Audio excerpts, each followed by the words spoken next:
Tawaf itu adalah lambang dan simbol bagaimana kita mereorientasi seluruh aktivitas kehidupan kita agar senantiasa selaras, agar senantiasa berada di dalam orbitnya Allah dan tidak keluar dari garis-garis orbit yang telah ditentukan oleh Allah Jalla Jalaluhu Subhanahu wa ta'ala. Tetapi setelah reorientasi niat kita, kiblat kita menyatukan frekuensi kita dengan Ka'bah, dengan frekuensinya Allah, kita harus tetap berusaha dalam lapangan kehidupan kita, tidak kenal lelah, tidak kenal menyerah untuk mewujudkan kehidupan bangsa dan negara yang lebih baik sebagaimana yang disimbolkan oleh sa'i yang telah dilakukan oleh Ibunda Hajar. Allahu Akbar walillahil hamd. Kehidupan umat Islam yang centang perenang yaitu dengan memperkuat basis keimanan dalam institusi keluarga kita, keluarga muslim. Karena keluarga adalah madrasah pencetak generasi muslim yang tangguh dan berkelanjutan. Itulah yang disimbolkan dengan ibadah, jamuan dari Allah setelah tawaf dan ifadah, setelah tawaf ifadah dan sa'i, setelah melempar jumrah Aqabah tanggal 10 Zulhijjah. Para tetamu Allah ini dijamu oleh Allah 2 hari atau 3 hari di Mina. Mereka bermalam di hari itu. Apa yang mereka lakukan? Yaitu mendidik dirinya dan keluarganya sebagaimana Nabi Allah Ibrahim mendidik putra dan istrinya, ibu, anak, dan kemudian ayah. Ini menjadi perhatian kita semua untuk harus kita perbaiki akhlak, perbaiki perilakunya. Agar apa? Agar keluarga kita ini dapat melahirkan generasi muslim yang tangguh dan berkelanjutan, generasi yang melahirkan, mencetak para pemimpin bangsa yang sudah ditanamkan, sudah dididik dengan nilai-nilai tauhidullah, mentauhidkan Allah dalam seluruh aspek kehidupan kita. Allahu Akbar walillahil hamd. Di hari yang mulia ini senantiasa kita saling mengingatkan, mewasiatkan diri kita untuk senantiasa bertakwa kepada Allah Ta'ala. Mari kita tanamkan ketakwaan dalam diri kita, dalam keluarga kita, pada para pemimpin bangsa kita. Kita harus senantiasa terus-menerus mewasiatkan takwa kepada Allah Ta'ala.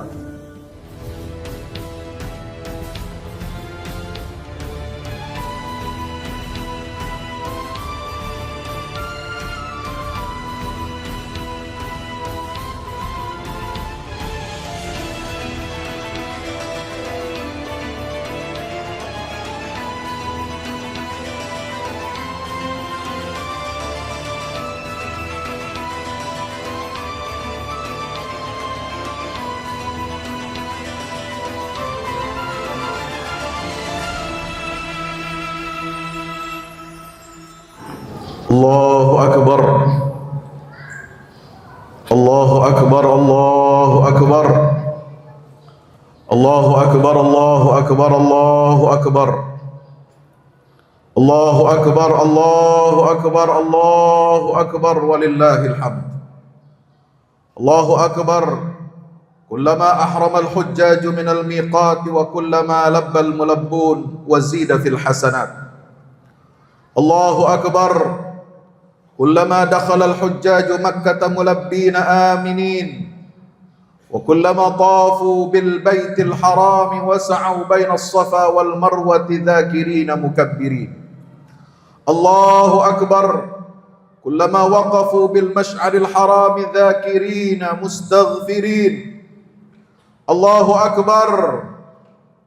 كلما وصلوا إلى منى فرموا جمرة العقبة فقهروا العدو. الله أكبر. كلما دخلوا كلما حللوا وقصروا وطافوا بالبيت الحرام وتحللوا. الله أكبر. سبحان من يسبح كل شيء بحمده. سبحان من لا تنفذ خزائنه مع سعة رغده. سبحان من يرزق مخلوقاته ويدبر شؤون الكائنات. سبحان من هو على كل شيء قدير. سبحان من جوده عميم وكرمه جسيم. سبحان الله وبحمده. سبحان الله العظيم. الحمد لله. الحمد لله الذي شرع لعباده عيدا يذكرونه فيه ويشكرونه على فضله وإحسانه. وأشهد أن لا إله إلا الله خص هذه الأمة بمزيد من البر والإكرام وجعل لها هذه المناسبات mahattatan lidzikra wal i'tibar, wa asyhadu anna Muhammadar Rasulullah dzur ra'yis sadid wal fi'lil hamid, khairu man shalla wa sallama wa hajja wa i'tamar, wa ala alihi wa ashabihi alladhina fazu bi a'la ad-darajat wa afdalil maqamat wa sallama tasliman ila yaumiddin. Amma ba'd. Ayuhan nas, ittaqullaha haqqa tuqatih wa la tamutunna illa wa antum muslimun. Hadirin jamaah Jumat yang insyaallah mudah-mudahan kita semuanya senantiasa diberkahi dan dirahmati oleh Allah Subhanahu wa taala. Di pagi hari yang berbahagia ini, di 10 bulan Zulhijjah, kita senantiasa bertakbir, bertahmid, bertasbih, mengagungkan asma Allah Subhanahu wa taala.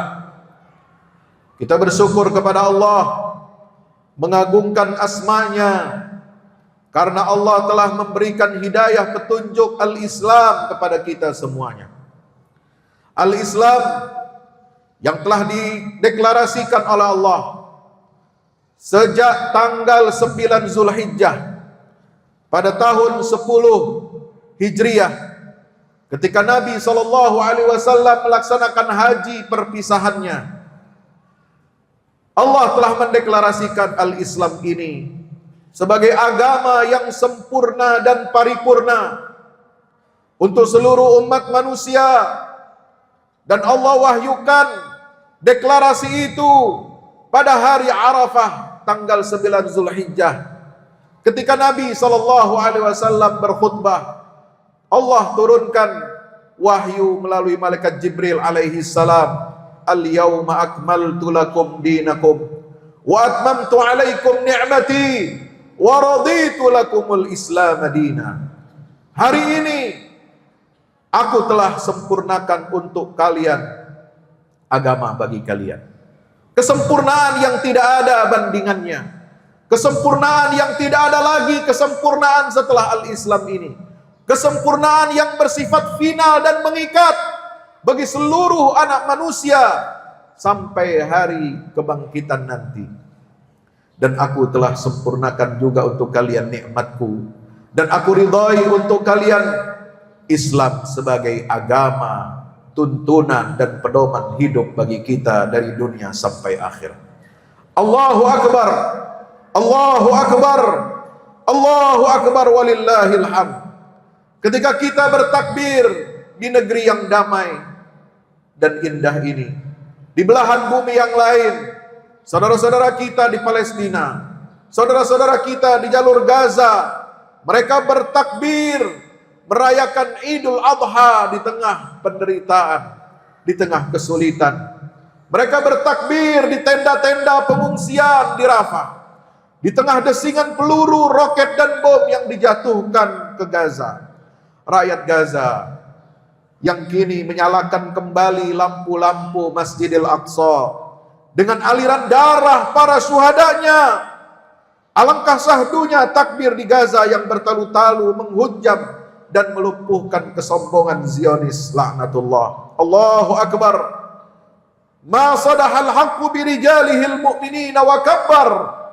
Allahu Akbar. Ma tabaddala lailuz zalimina wa wahana batiluhum wa taqahqar. Allahu Akbar. Wa ghazzatu tusrijul aqsa bid-dima'i sidqan wa hubban wa wafa'a. Allahu hasbuha, Allahu nasiruha, Allahu maulaha wala maula lahum siwa. Hanya Allah yang menjadi penolong bagi mereka. Hanya Allah yang menjadi kecukupan untuk saudara kita di Gaza. Dan hanya Allah yang akan melindungi saudara-saudara kita. Dan tidak ada pelindung selain daripada Allah Subhanahu wa ta'ala. Allahu Akbar. Abshiru bijahafilil fathil mubini yawman diharil ghasibin. Wa maw'iduna rihabul qudsi fatihina muhallilina mukabbirin. Itulah semboyan yang diucapkan oleh para pejuang di garis depan untuk membela kesucian dan kehormatan Masjidil Aqsa yang dinodai oleh Zionis Israel. Mereka bersumpah dan berjanji di hadapan Allah dan berjanji kepada seluruh umat Islam yang diwakilinya hari ini untuk melaksanakan kewajiban jihad di jalan Allah Subhanahu wa taala untuk mengusir para agresor dan para penjajah. Mereka sudah berjanji dan bersumpah sampai mati. Mau'iduna rihabul Quds. Sampai jumpa nanti kita di pelataran Masjid Al-Quds. Fatihina muhallilina mukabbirin. Kita akan memerdekakan, kita akan membebaskan Masjid Al-Aqsa itu sambil kita mengucapkan la ilaha illallah, Allahu akbar walillahil hamd. Hadirin masyarakat muslimin dirahmati Allah Subhanahu wa taala.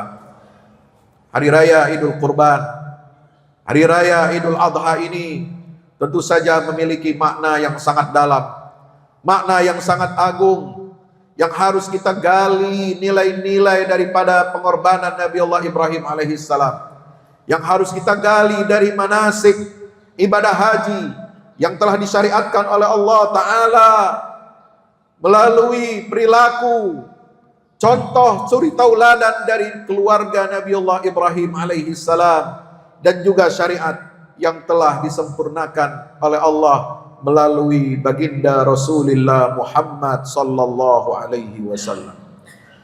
Masyaallah muslimin dirahmati Allah.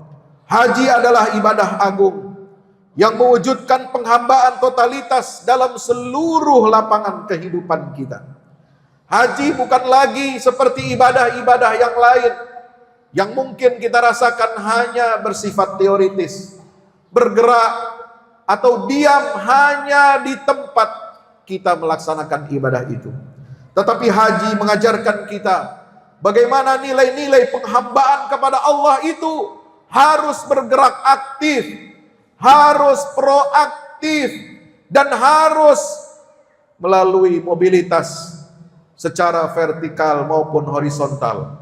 Mobilitas pindah dari satu tempat ke tempat yang lain, dari satu titik ke titik yang lain, berpeluh keringat, basah dengan air mata, memohon ampunan Allah Subhanahu wa taala, senantiasa terus berzikir, lisannya basah dengan zikrullah, seraya melaksanakan amalia ibadah haji yang sangat berat, mulai dari perjalanan tarwiyah di Mina, lalu kemudian wukuf di Arafah, lalu kemudian beranjak setelah maghrib tanggal 9 masuk tanggal 10 berangkat ke Muzdalifah untuk mengumpulkan perbekalan untuk melawan syaitan.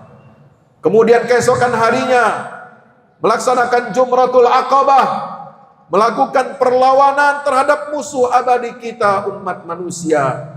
Lalu kemudian baru diterima oleh Allah Subhanahu wa taala dengan kita melaksanakan tawaf ifadah. Allahu akbar. Allahu akbar. Allahu akbar walillahil hamd. Masyaallah muslimin dirahmati Allah Subhanahu wa taala. Apa nilai-nilai yang bisa kita ambil dari ibadah haji untuk perbaikan bangsa dan umat Islam sedunia?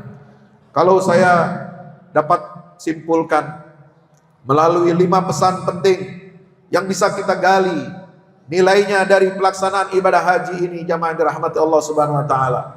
Yang pertama, perbaikan bangsa dan umat Islam sedunia ini harus dimulai dengan penyucian jiwa bangsa yang diawali dari setiap penyucian jiwa individu-individunya. Mari perhatikan rute manasik haji yang dilaksanakan oleh seluruh jamaah haji. Yang pertama, mereka wukuf berdiam diri di Arafah. Apa maknanya? Arafah ini bukan tanah haram. Arafah bukan tanah suci seperti Mekah. Arafah adalah pintu gerbang pertama untuk masuk ke pekarangan tanah suci Makkah. Di pintu Arafah inilah, di gerbang Arafah inilah, jamaah haji berwukuf, berdiam diri di depan pintu menuju tanah haram. Mereka mengetuk pintu rahmat dan ampunan dari Allah Subhanahu wa taala. Apa yang mereka lakukan ketika wukuf? Hanya berzikir, hanya beristighfar, memohon ampunan kepada Allah Subhanahu wa taala, memohon curahan dan limpahan rahmatnya. Itu yang mereka lakukan ketika kita ibaratkan seorang yang akan datang, rakyat jelata, rakyat kecil yang akan datang memasuki istana negara. Dia sampai di pintu gerbang itu memohon curahan rahmat dari Allah Subhanahu wa taala. Lalu setelah mereka berdiam diri di pintu gerbang itu, mereka melaju memasuki pekarangan tanah haram, yaitu di Musdalifah, untuk memungut batu kerikil yang jumlahnya maksimal 70 batu kerikil. Untuk apa? Untuk mereka bawa dalam perjalanan, untuk perbekalan mereka melawan musuh yang abadi nanti di Mina. Lalu kemudian rute yang berikutnya, jamaah haji memasuki pintu Baitullah. Sebelum dia masuk ke dalam Baitullah, sebelum dia diterima, dijamu oleh Allah, para jamaah haji ini melempar jumrah Aqabah sebagai bentuk komitmen untuk menyucikan jiwanya, untuk membersihkan jiwanya dari segala macam pengaruh-pengaruh syaitan. Dan mereka lakukan itu dengan perlawanan terhadap iblis, melempari iblis dengan 7 batu. Lalu kemudian setelah 3 tahapan penyucian jiwa itu, jamaah haji masuk ke Masjidil Haram yang menjadi rumah bagi Ka'bah. Mereka telah diizinkan untuk masuk ke rumah Allah. Dengan apa? Mereka diterima oleh Allah dengan tawaf ifadah dan sa'i setelah 3 tahap penyucian jiwa dan pembersihan dosa itu. Lalu kemudian yang kelima, dari pelaksanaan tanggal 10 itu, mereka setelah menyucikan diri di hadapan Allah, mereka telah berkomitmen untuk melawan godaan syaitan. Mereka kemudian dijamu oleh Allah selama 2 hari atau 3 hari di Mina sebagai bentuk refleksi penyucian jiwa di dalam keluarganya masing-masing. Allahu Akbar, Allahu Akbar, Allahu Akbar, walillahil hamd. Yang kedua, jamaah dia dirahmati Allah, perbaikan bangsa dan umat Islam sedunia ini adalah tahap yang selanjutnya dengan melakukan evaluasi dan monitor diri terus-menerus, bermuhasabah atas kekurangan dan kesalahan diri kita. Ulama, umara, dan rakyat harus terlibat aktif dalam mengontrol pola hidupnya, pola hidup berbangsa dan bernegara, agar sesuai dengan syariat agamanya. Kita harus merefleksikan kehidupan berbangsa dan bernegara ini, dan harus kita timbang semuanya dengan timbangan neraca syariat Allah Subhanahu wa taala. Jangan sampai kehidupan berbangsa kita dikotori dengan perilaku-perilaku kemaksiatan sosial, maksiat politik, maksiat ekonomi, sebagaimana sekarang yang marak di tengah-tengah masyarakat, fenomena judi online.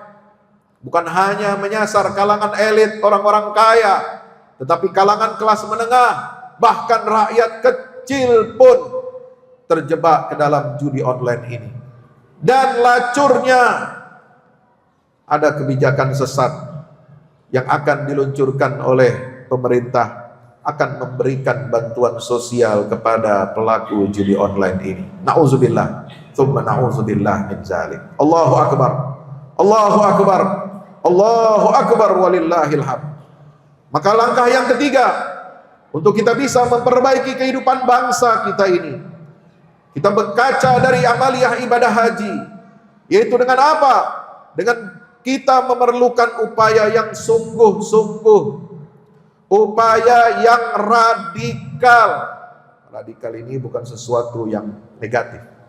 Radikal itu menunjuk kepada makna redik. Redik itu artinya akar. Maka perilaku kita kalau ingin memperbaiki bangsa ini, kita harus memperbaikinya dari akar-akarnya. Itulah upaya yang radikal. Harus memperbaiki penyakit dari akarnya.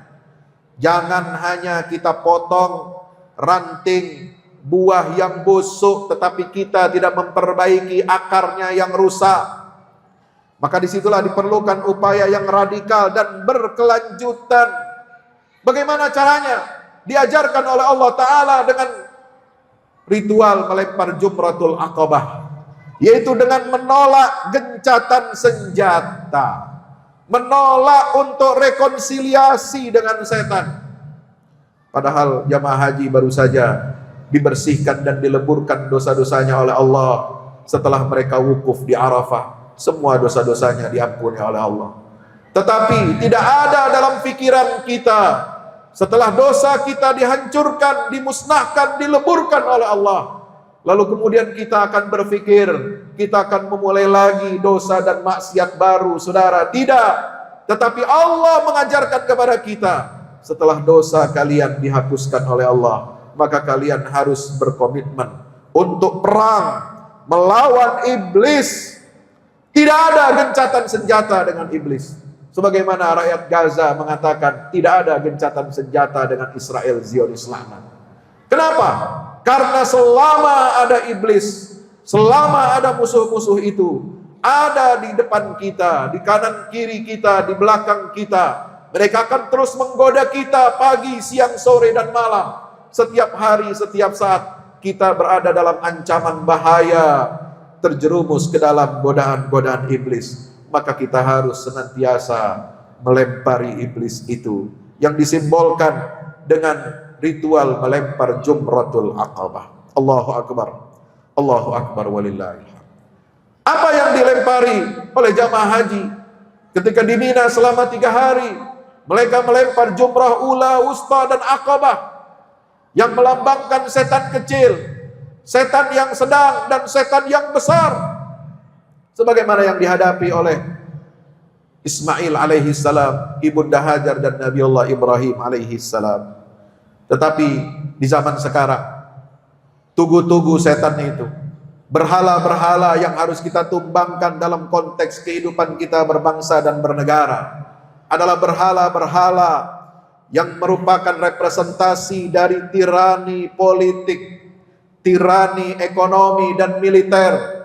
Yang dahulu di zaman Nabi Musa, mereka berjalin berkelindan, 3 kekuatan yang merusak rakyat dan negara Mesir di zaman kuno. Itulah kekuatan Fir'aun, Qarun, dan Haman. 3 berhala yang harus kita tumbangkan dalam kehidupan berbangsa dan bernegara. Allahu Akbar, Allahu Akbar, Allahu Akbar walillahil hamd. Yang keempat, apa yang perlu kita lakukan untuk melakukan perbaikan bangsa ini? Yaitu dengan senantiasa melakukan reorientasi perjuangan, senantiasa reorientasi meluruskan kiblat bangsa. Terus menerus kita melakukan ikhtiar yang terbaik, sebagaimana disimbolkan oleh ibadah tawaf, ifadah, dan sa'i antara Safa dan Marwah. Tawaf itu adalah lambang dan simbol bagaimana kita mereorientasi seluruh aktivitas kehidupan kita agar senantiasa selaras, agar senantiasa berada di dalam orbitnya Allah dan tidak keluar dari garis-garis orbit yang telah ditentukan oleh Allah Jalla Jalaluhu Subhanahu wa ta'ala.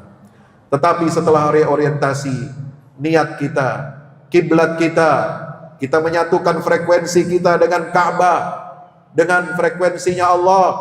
Kita harus tetap berusaha dalam lapangan kehidupan kita, tidak kenal lelah, tidak kenal menyerah, untuk mewujudkan kehidupan bangsa dan negara yang lebih baik, sebagaimana yang disimbolkan oleh sa'i yang telah dilakukan oleh ibunda Hajar. Allahu Akbar, Allahu Akbar walillahil hamd. Yang kelima, bagaimana kita memperbaiki kehidupan bangsa kita yang carut marut ini, kehidupan umat Islam yang centang perenang, yaitu dengan memperkuat basis keimanan dalam institusi keluarga-keluarga kita, keluarga muslim. Karena keluarga adalah madrasah pencetak generasi muslim yang tangguh dan berkelanjutan. Itulah yang disimbolkan dengan ibadah, jamuan dari Allah setelah tawaf dan ifadah, setelah tawaf, ifadah, dan sa'i, setelah melempar jumrah Aqabah tanggal 10 Zulhijjah. Para tetamu Allah ini dijamu oleh Allah 2 hari atau 3 hari di Mina. Mereka bermalam 3 hari itu. Apa yang mereka lakukan? Yaitu mendidik dirinya dan keluarganya sebagaimana Nabi Allah Ibrahim mendidik putra dan istrinya. Ibu, anak, dan kemudian ayah, ini menjadi perhatian kita semua untuk harus kita perbaiki akhlaknya, perbaiki perilakunya. Agar apa? Agar keluarga-keluarga kita ini dapat melahirkan generasi muslim yang tangguh dan berkelanjutan, generasi yang melahirkan mencetak para pemimpin-pemimpin bangsa yang sudah ditanamkan, sudah dididik dengan nilai-nilai tauhidullah, mentauhidkan Allah dalam seluruh aspek kehidupan kita. Allahu Akbar walillahil hamd. Terakhir hadirin dirahmati Allah Ta'ala, mari kita refleksikan perjuangan kehidupan umat ini yang sekarang kita berada dalam titik yang kritis. Kita berada dalam krisis besar, krisis kesadaran umat Islam di saat negara-negara barat bangkit menuju fitrah kemanusiaannya. Mereka peduli terhadap genosida yang dialami oleh saudara-saudara kita di jalur Gaza, Palestina. Mereka orang-orang barat, mereka yang bukan muslim, bahkan sebagian besarnya mengaku ateis, tidak bertuhan. Mereka peduli terhadap nilai-nilai kemanusiaan, dan mereka bangkit menekan pemerintahan negara-negara mereka untuk menstop dukungan, menstop atau menghentikan support negara mereka ini terhadap genosida yang dilakukan oleh Israel. Saudara yang dirahmati Allah Subhanahu wa Ta'ala, kita harus belajar dari perjuangan Nabi Allah Ibrahim alaihissalam, dari perjuangan Nabi kita Muhammad SAW untuk membangun umat yang terbaik, khaira ummatin ukhrijat linnas. Hal ini bisa kita lakukan dengan apa? Dengan kita memperbaiki kehidupan umat kita ini, dengan memperbaiki dan saling nasihat menasehati, dengan terus menerus beramar ma'ruf dan nahi mungkar. Karena ini yang menjadi ujian batu sandungan kita di akhir zaman adalah bagaimana kita merealisasikan janji Rasulullah sallallahu alaihi wasallam agar kita di akhir zaman menjadi umat pemenang, bukan menjadi umat pecundang.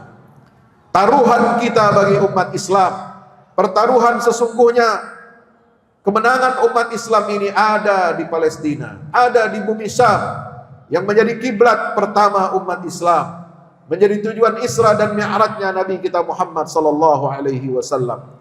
Para ulama kita sudah mewanti-wanti dan mengingatkan kepada kita kaum muslimin agar kita tidak mengulangi kesalahan-kesalahan yang dilakukan oleh para pemimpin-pemimpin Arab dan Muslim di masa yang lalu.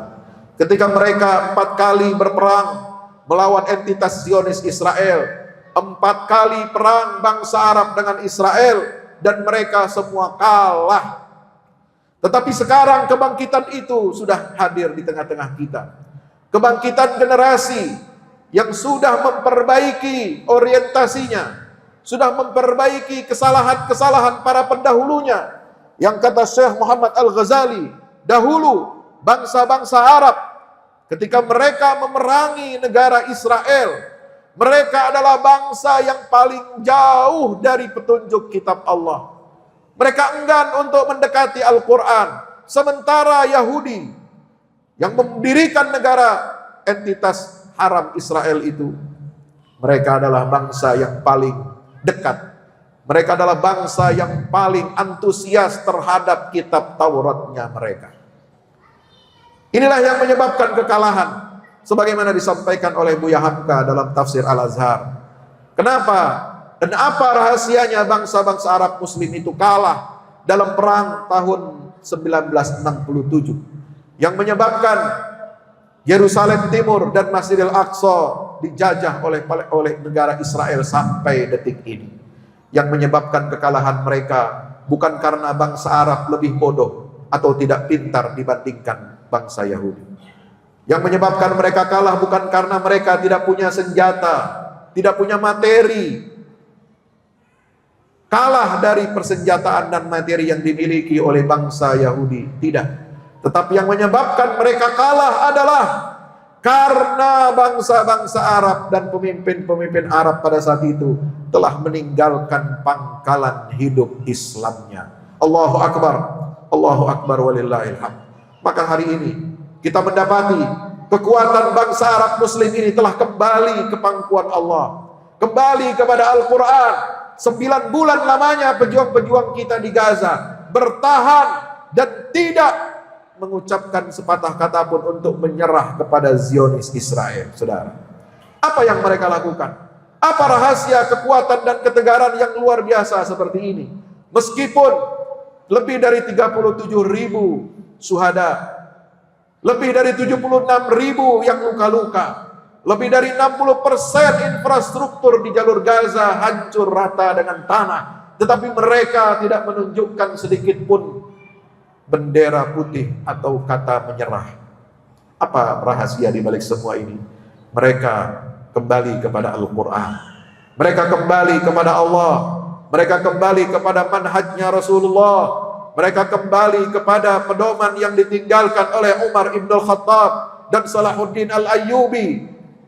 Mereka kembali kepada manhaj kurikulum para ulama yang mencetak generasi pembebas Baitul Maqdis, sebagaimana yang ditunjukkan oleh generasi sahabat di masa Umar Ibn Khattab dan generasi Salahuddin Al-Ayyubi ketika Baitul Maqdis dijajah oleh tentara Salib. Itulah rahasia kekuatan mereka. Di tengah-tengah gempuran Zionis Israel, mereka masih bisa mewisuda ribuan para penghafal Al-Quran, baik anak-anak, wanita, ibu-ibu, remaja maupun orang tua. Ini rahasia yang luar biasa. Para pejuang-pejuang yang berada di garis depan itu, mereka adalah pasukan-pasukan pilihan. Mereka adalah orang-orang yang hafal Al-Quran. Allahu Akbar, Allahu Akbar, Allahu Akbar, walillahil hamd. Kita bersyukur kepada Allah. Dan mari kita senantiasa gaungkan takbir, tahlil dan tasbih kepada Allah Subhanahu wa taala, agar Allah senantiasa memberikan petunjuknya kepada kita, kepada bangsa kita, kepada seluruh umat Islam di dunia ini, agar kita meneladani perjuangan Nabi Ibrahim, agar kita meneladani perjuangan Nabi kita Muhammad sallallahu alaihi wasallam. Mudah-mudahan Allah meridai perjuangan dan upaya kita untuk memperbaiki bangsa dan umat ini. Barakallahu li wa lakum fil Qur'anil azim wa nafa'ani wa iyyakum bima fihi minal ayati wa dzikril hakim. Allahu akbar, Allahu akbar, Allahu akbar, Allahu akbar kabira, walhamdulillahi katsira, wa subhanallahi bukratan wa asila. Allahu akbar. ما تهللت وجوه المخلصين بهذا اليوم المنير.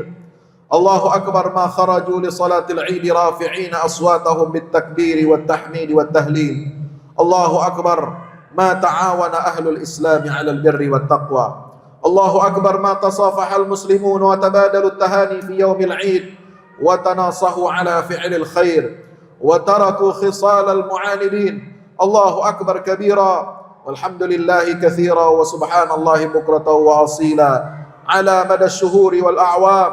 سبحان الواحد الأحد الفرد الصمد الذي لم يلد ولم يولد ولم يكن له كفوا أحد.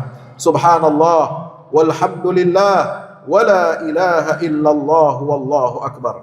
Mari kita berdoa kepada Allah Subhanahu wa taala di hari yang mulia ini. Senantiasa kita saling mengingatkan, mewasiatkan diri kita untuk senantiasa bertakwa kepada Allah taala. Mari kita tanamkan ketakwaan dalam diri kita, dalam keluarga kita, kepada para pemimpin bangsa kita. Kita harus senantiasa terus-menerus mewasiatkan takwa kepada Allah Ta'ala. Allahumma salli wa sallim wa barik ala abdika wa rasulika Muhammad al-Habibil Mustafa wal Nabiyil Mujtaba wa ala alihi at-tayyibin at-tahirin wa ala azwajihi ummahatil mu'minin. Wardallahumma 'anil khulafa'il arba'atir rasyidin أبي بكر وعمر وعثمان وعلي وعن الصحابة أجمعين والتابعين ومن تبعهم بإحسان إلى يوم الدين وعنا معهم بعفوك وجودك ويا أكرم الأكرمين. اللهم أعز الإسلام والمسلمين، اللهم أعز الإسلام والمسلمين، اللهم أعز الإسلام والمسلمين وأذل الشرك والمشركين.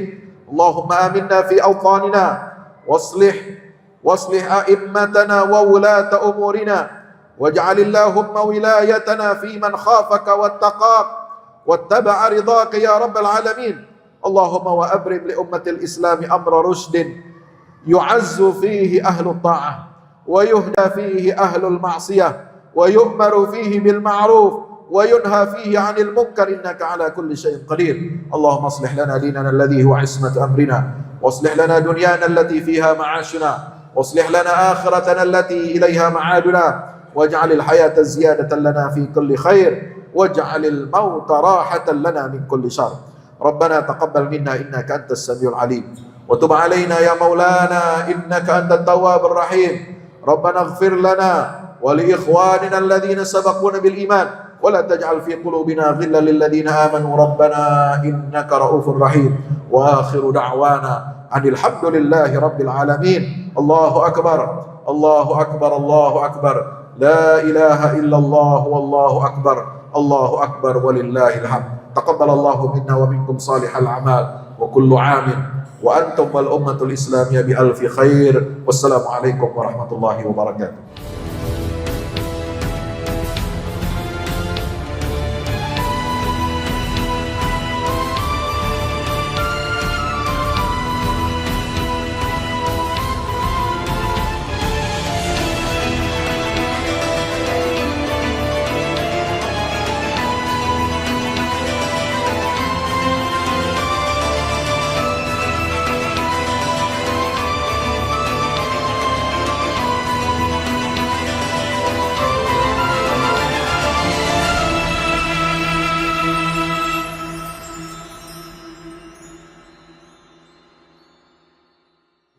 Assalamualaikum warahmatullahi wabarakatuh. Tahniah barakallahu fikum untuk guru kita semua, Kiai Haji Fahmi Salim LCMA.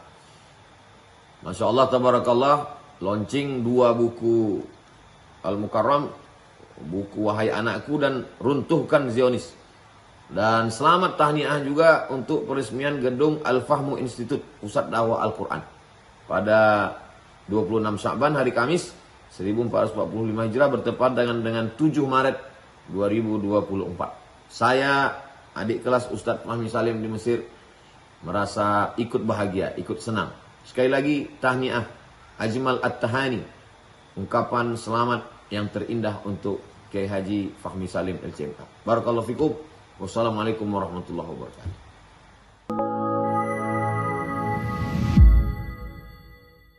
Yang terbaru dari Ustadz Fahmi Salim, buku Runtuhkan Zionis Rebut Baitul Maqdis, buku yang siap membuka cakrawala pikiran dan batin sahabat, sudah bisa dipesan sekarang juga. Hasil yang dicapai para mujahidin dalam pertempuran Badai Al-Aqsa 7 Oktober 2023 memiliki arti penting ataupun nilai strategis, bukan hanya dalam pembuktian bahwa kekuatan Israel bisa dikalahkan bahkan oleh pihak yang memiliki persenjataan jauh di bawahnya, melainkan juga dalam menyadarkan dunia Islam, terutama para pemimpinnya yang memilih menjadi penonton ketimbang membantu sesama saudaranya. Buku ini adalah salah satu bentuk dukungan dan ikhtiar dengan niat berjuang bersama-sama dengan mujahid Palestina. Tak sekedar memberikan informasi, membeberkan fakta atau data kepada khalayak di Indonesia. Buku ini juga hadir untuk meluruskan tudingan bahkan fitnah terhadap para pejuang di sana. Betapapun kita berada jauh dari Al-Quds, melalui buku ini kita akan dapatkan bagaimana kita bisa memperoleh pahala yang sebanding dengan para pejuang di garda terdepan di negeri perlawanan Palestina. Dapatkan buku Runtuhkan Zionis Rebut Baitul Maqdis segera.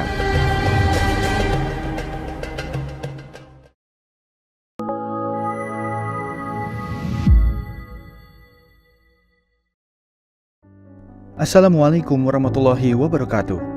Di zaman dan era global yang semakin menuntut kita untuk terus bergerak, ada kebutuhan yang senantiasa harus kita penuhi dalam kehidupan kita. Zaman di mana segala kebutuhan terasa sangat mendesak. Salah satunya adalah kebutuhan sarana dakwah Al-Quran sebagai pusat peradaban. Al-Fahmu Institute hadir demi menjawab kebutuhan akan sarana dakwah Al-Quran di era masa kini. Kami melihat latar belakang yang ada untuk menjawab tuntutan seperti kebutuhan sarana dakwah Al-Quran yang meningkat di ibu kota, kebutuhan akan pusat pembibitan hafiz Al-Quran, kebutuhan pusat pengkajian Al-Quran, kebutuhan akan pusat dakwah kreatif berbasis Al-Quran, kebutuhan sarana media perekat umat Islam, ibu kota dan Indonesia, juga kebutuhan akan adanya sarana pusat kaderisasi guru tahfiz dan mufasir di ibu kota. Yayasan Al-Fahmu International Indonesia sedang membangun gedung pusat dakwah Quran yang berlokasi di Jalan Pengukiran 3, Pekojan, Tambora, Jakarta Barat. Gedung pusat dakwah Quran ini insya Allah akan menjawab tantangan dan kebutuhan akan sarana dakwah Al-Quran yang ada, seperti yang digagas oleh Direktur Al-Fahmu Institute, Kiai Haji Fahmi Salim MA, yaitu tugas peradaban kita semua adalah untuk berperan dalam menerjemahkan cetak biru peradaban, yaitu Al-Quran dalam dunia nyata. Kami mengajak jamaah semua untuk ikut dalam perdagangan yang tidak merugi ini, sebagaimana yang disampaikan dalam Al-Quran Surat Fatir ayat 29-30, yang artinya, sesungguhnya orang-orang yang selalu membaca kitab Allah dan mendirikan sholat, dan menafkahkan sebahagian dari rezeki yang kami anugerahkan kepada mereka, dengan diam-diam atau terang-terangan, mereka itu mengharapkan perniagaan yang tidak akan merugi, agar Allah menyempurnakan kepada mereka pahala mereka, dan menambah kepada mereka dari karunia-Nya. Sesungguhnya Allah Maha Pengampun lagi Maha Mensyukuri. Gedung Pusat Dakwah Quran Al-Fahmu Institute terdiri dari 4 lantai, di mana di lantai 1 terdapat Masjid Quran Mulia. Dan di setiap lantainya insya Allah diperuntukkan demi berlangsungnya tugas mulia dalam perjuangan dakwah Al-Quran.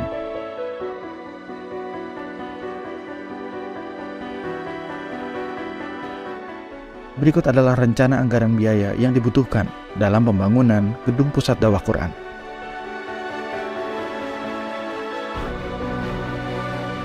Dalam kesempatan yang mulia ini, kami mengajak jamaah semua untuk ikut dalam gerakan sedekah Lailatul Qadar di setiap malam ganjil di bulan Ramadan.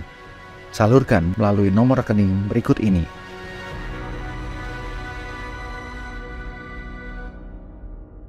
Al-Fahmu Institute, bahagiakan Indonesia dengan dakwah Quran.